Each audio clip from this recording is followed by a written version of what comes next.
Let's try to get this guy. So like here? Pedro. Pedro, nice to meet you. My name is Ramachandra. I'm the living monk. Hare Krishna, we're here at the city center of Seattle. We're gonna ask people and see what do they know about karma. Haribol.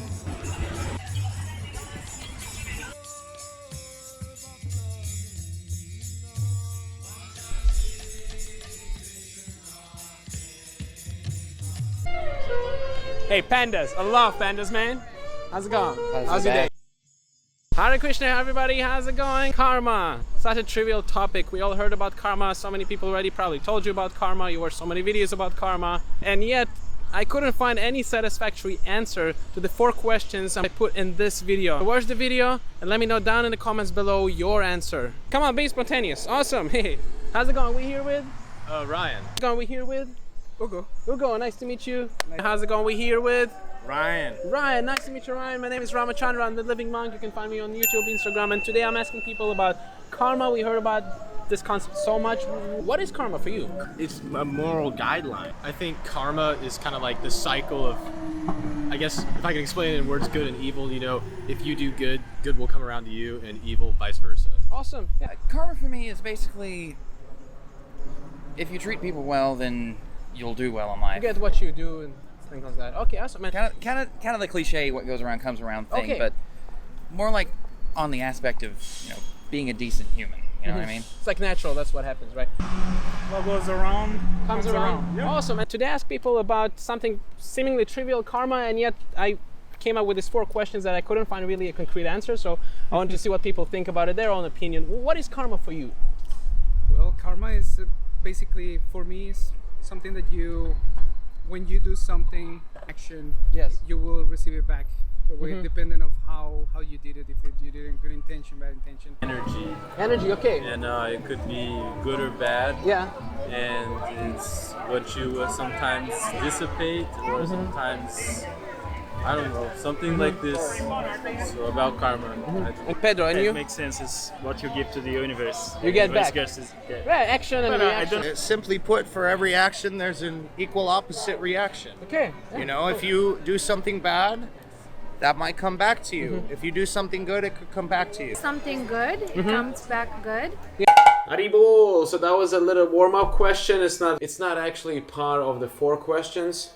We got a bit more acquainted with what people in generally know about karma. So yes, karma is indeed work. What goes around comes around. You do good, you get good. You do bad, you get bad. Every action pertains to a reaction. But more precisely, karma means work which responsible for a development of another material body. We can find this verse in the Vedas that explains this concept more deeply. Karmana deva netrena chantur dehu papatyate. According to the result of the work, the living entity, the soul, is made to enter into a particular womb of a woman through the particular male semen to assume a particular type of body. So it's not just any kind of work, but in particular work in the material world. And why this exists only in the material world, we'll cover in a bit. Next question. Do animals have karma? How about animals and other species? Do they have karma, in your opinion? You know, that's hard to say because, humans can like reason and make very reasonable decisions Yes. to do good and to do bad. But whereas animals act more on instinct. So I think Yeah. that's a thing of good debate, Okay, humans, they can like take more responsibility over their action and... Right, because we're capable of reason. Well, that's a very good question. I don't know. That's actually something. Okay, you like the question? Yeah, actually, it's a very, very good question. If a tiger eats another animal, that is in its nature. It's natural. So It's there's no natural. karma there. There's no karma there. Okay, there interesting, nice. couldn't be. I'd like to believe so. I don't know. I feel like it's just human being. Just humans, trees, birds, do they have karma? What would you say? I see them like in balance with the system. Okay, Like us. so they have less karma than us? I don't know. Maybe, or maybe more? Maybe no. I don't know if you can say in quantity, but they can't be affected so much. But what they do because it's all in their nature. I don't know. I can't see like what an animal does as bad or good. Yes. But human actions we can judge by our standards. Okay. Like, So maybe humans, So- they're like more responsible, let's say, for their karma, you would say. Yeah. Well, I'm a dog owner. I have a son, a dog son that I have adopted and means the world to me. Nice. Do I believe he does bad things and he knows he shouldn't? Yes. Okay. Do I believe he gets karma for that? Yes. Okay. Do So I similar believe it's to us. Yes, of course, of course. Do I believe that's true with all animals and all Yes. living things? I'm not sure yet. I don't know enough about it yet. I don't know if a tree can really do something bad. You know what I mean? And so I wonder how much it has to do with actual consciousness and actually being a realized entity, Okay. a self-realized entity. Yes. They do have, I think. Okay. Yeah, because they are, Okay. they got a life too. Nice. Yeah. And how's your karma so far? So far, so good. Great. Thank you. Sometimes people mistake that question for do they have a soul? So this sub question we can answer it very quickly. The soul, the presence of the soul can be perceived by 6 symptoms: birth, growth, maintenance, producing of byproducts, dwindling, and ultimately death. So if anything exhibits these 6 symptoms, it must have a soul. Not just animals, plants, birds, beasts, so many other creatures. Now, because that soul is within the material world, and anything which lives in the material world lives here in due to its karma, animals too have karma. But the karma is very different from humans, or I should say develops differently than humans.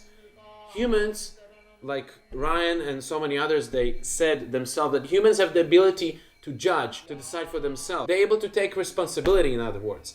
Animals, they don't. Animals, they act simply through instinct. They're more or less programmed by material nature. We too, we are programmed, right? We think we man, woman, tall, small, ugly, beautiful. But the human form of life has more freedom to choose what it's gonna eat, where it's gonna eat, who to mate with, who to fight with. Even these animalistic propensities, there are more varieties to the choices.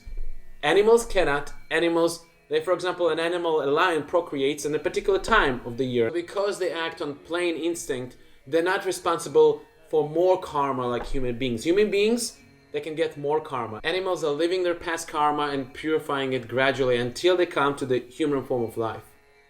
Next one. Can you change your karma? Absolute thing, or you, let's say you can change it at some point. Yeah, I don't think that is an absolute thing. Okay. Yeah, I think that Absolute concept, or it can be changed in due course of time. I think as societal ethics change, I think karma can change with that. You know, because if society expects good for a certain standard and that standard changes, I think karma changes with it. I think it can be shifted. It's a mental perspective, as well as you must follow the actions that go with it. But it can be changed. It can be changed. Okay, awesome. And Honestly, it's all up to your own personal interpretation. Personally, I believe if you do good, good will come to you. You know what I mean? but let's say if you do bad, can you still get good? Can you change it like in the middle, or You can. it's like set up? You can come back from it. Okay, so there's like a By- way to, like a loophole. Redeeming yourself, so to Okay. speak. You can change karma. Yeah. And how? I don't believe it is an absolute. That's that there are no absolutes Okay, to me. cool. You know, if you're born in a certain situation, you can always change your situation. I think everything is flexible, and there's a lot of forgiveness in the world. Yes. So you know, Nice. if you make a mistake, sure, you can Yes. find ways to come back from it. It can be changed. It can be changed. It Okay. can be changed, yeah. So let's get a bit deeper into the meaning of karma, right? We already spoke that it's a reaction. A reaction from the past is what we're experiencing now. And the future depends on our activities now. So if we truly want to be the architect, right? That's what they say. Man is an architect of his fortune. So if we truly want to become an architect of our fortune, we should understand what holds our perception in the present condition. Yes, we are conditioned, undoubtedly. Just like the animals are conditioned by different instincts, we are too conditioned, less conditioned. By what we are conditioned? By the modes of material nature.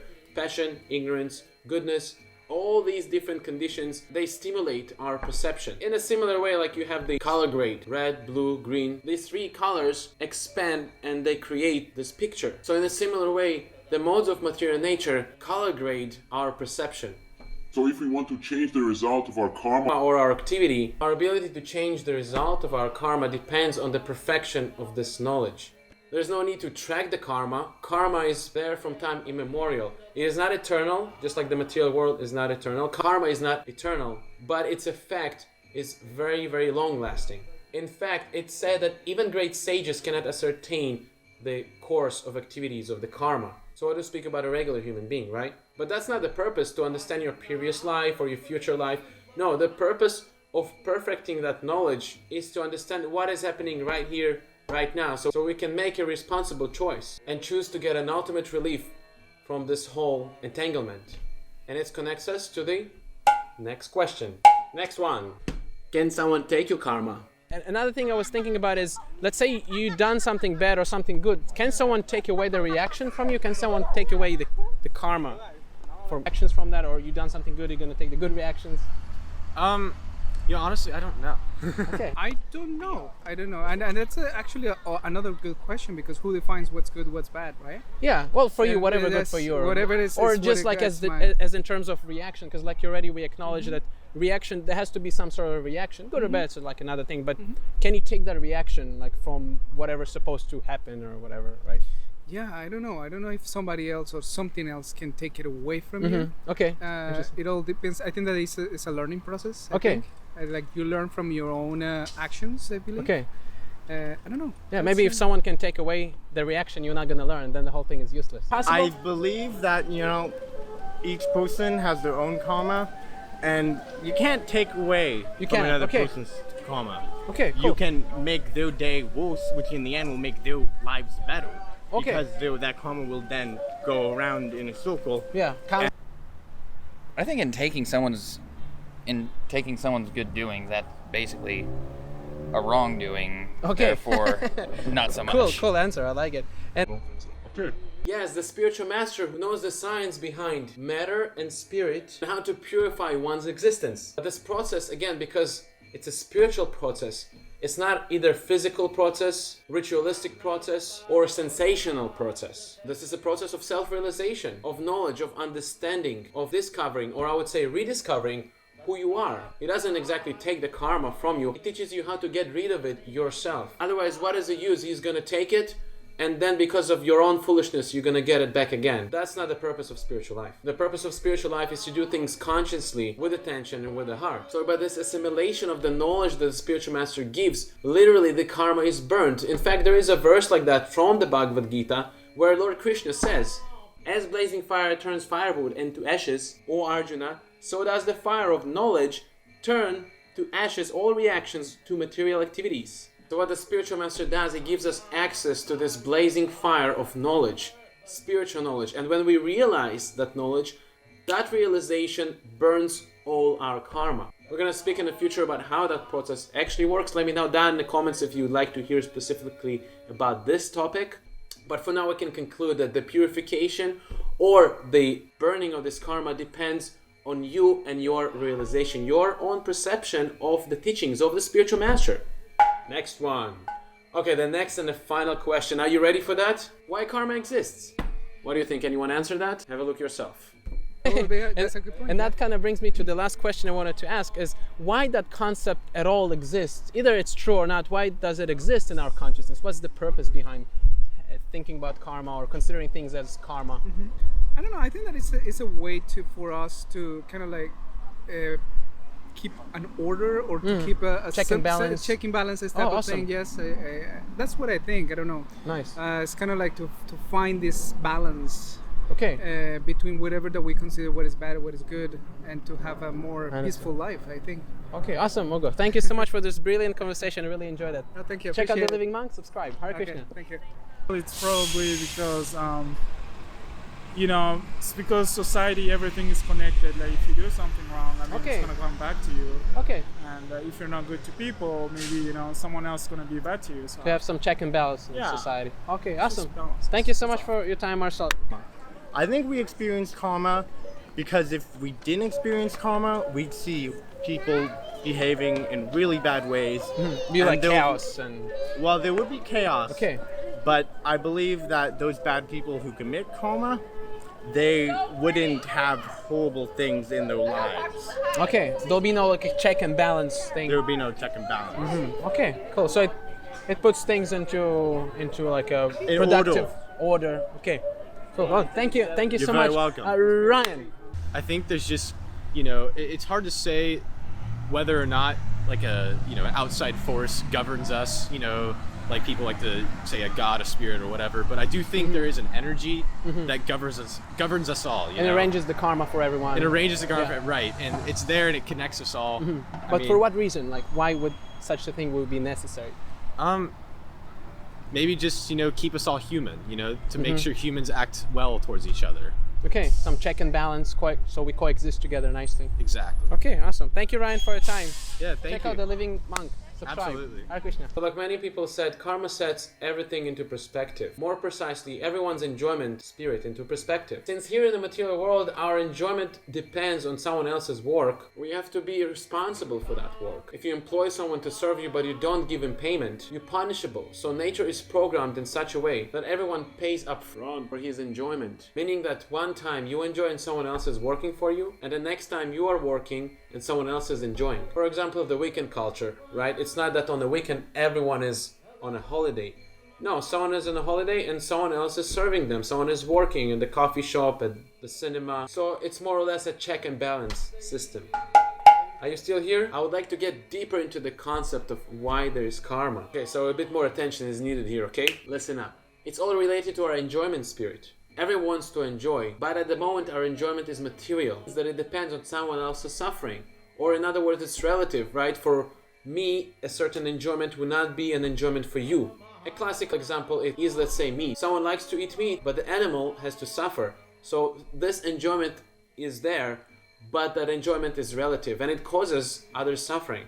So if you think about it, if while you are enjoying, someone else has to suffer or work for you, and your enjoyment depends on that, then you're gonna have to do the same thing for them when they would like to enjoy. And what is the lesson behind it? That actually we are not the enjoyer, neither are we supposed to suffer. The original enjoyment spirit belongs to God.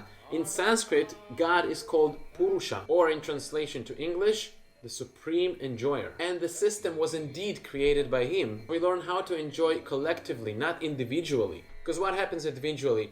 One time I enjoy, next moment I suffer because someone else has to enjoy. To learn the lessons, the system was created to help us to get out of these individualistic and temporary enjoyments. Hope you're still there. Let me know down in the comments if you're able to grasp that concept. Because we're gonna go deeper now. And it's not just that. This enjoyment spirit that we all are striving for in the material world is actually the desire to be God. In the material world, desiring to enjoy individually means I want to be God. I want to be the supreme, only, unique individual enjoyer. And because everyone is striving for that, there has to be a check and balance. So karma created to adjust this propensity to be God. That one time you God and I serve you, and one time I God and you serve me. Everyone wants to be God. And that's why ultimately, instead of enjoying collectively, we end up suffering collectively. This, of course, will never give us any pleasure. Maybe some temporary pleasure, but again, if some of you watched my previous videos, let me know down in the comments if you've seen my previous videos. I explained there that pleasure, if pleasure is temporary, it's actually suffering. Pleasure should be eternal. And how to come to that position of eternal enjoyment? We enjoy in the company of the supreme enjoyer. And because Krishna is not alone, he's never alone, all of our friends and us too, we enjoy with him. So my name is Ramachandra Das. I hope you liked the video. Let me know down in the comments, what did you like? What you didn't like. Let me know your answers to these questions. And of course, don't forget to subscribe and hit the notification bell for further future videos. Can't wait to see you here next time. Haribol!